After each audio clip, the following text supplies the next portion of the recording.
જય શ્રી કૃષ્ણ. ચાલો સાંભળીએ પવિત્ર પુરુષોત્તમ માસ નિમિત્તે પુરુષોત્તમ માસ અધ્યાય 7મો. પુરુષોત્તમ માસ. ગોલોકપતિએ કહ્યું, આ દુઃખીનું દુઃખ દૂર કરવા તમે જે કષ્ટ લીધું તેનાથી તમારો યશ વધશે. તારક ચિહ્ન. જેનો કોઈ પતિ નથી તેનો હું પતિ છું. મારું નામ પુરુષોત્તમ છે. આ અધિક માસને હું મારા તમામ ગુણો દાનમાં આપું છું. આજથી આ મળમાસ પુરુષોત્તમ કહેવાશે. સર્વે મહિનાઓમાં તે સૌથી વધુ પવિત્ર ગણાશે. આ માસમાં તીર્થ, વ્રત, દાન કરનારી વ્યક્તિ ધનસંપત્તિ અને મુક્તિ મેળવશે.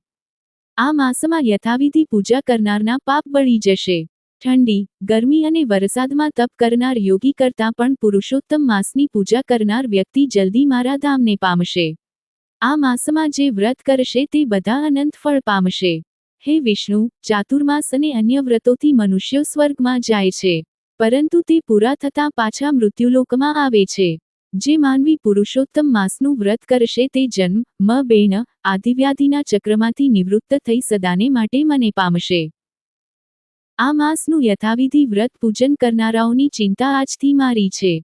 પુરુષોત્તમ માસના આરાધકોના સંકટ દૂર કરવા હું સદા તત્પર રહીશ. કોઈ અજ્ઞાની કે મૂર્ખ આ માસમાં તપ, દાન વગેરે નહીં કરે તો તેને સ્વર્ગમાં કોઈ સ્થાન નહીં મળે. આ માસનો તિરસ્કાર કરનારને નરક પ્રાપ્ત થશે. આ માસમાં કોઈ પુત્રહીન મનુષ્ય વ્રત કરશે તો તેને પુત્ર પ્રાપ્તિ થશે. દરિદ્રને સંપત્તિ મળશે. હવે આપને નિશ્ચિત થઈ જાઓ અને વિષ્ણુ અધિક માસ સાથે વૈકુંઠ પાછા ફર્યા.